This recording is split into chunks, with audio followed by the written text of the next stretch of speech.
guardsmen right here in the Triangle. Budget cuts aren't just slashing salaries, they're also having an impact on vital training programs and the hurricane response here in North Carolina. Ed Crump shows us the new effort to help the guardsmen who are dealing with pay cuts right now. Chief Warrant Officer John Carmeyer works at the state's National Guard headquarters in West Raleigh and is also a helicopter pilot.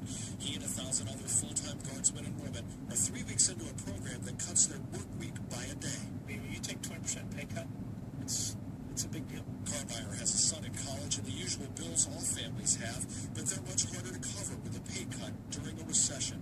It's not good for him, and it may not be good for North Carolina.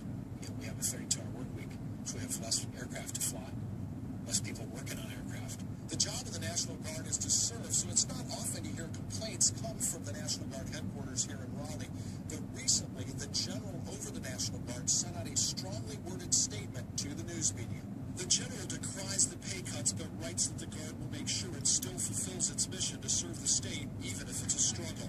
That includes everything from defending against terrorist threats to helping during national disasters like hurricanes. Of course, it can also include deployments overseas, but for the most part, it's a behind-the-scenes mission, which could be part of the problem. And it's good to be transparent, like seen but not heard, if you will.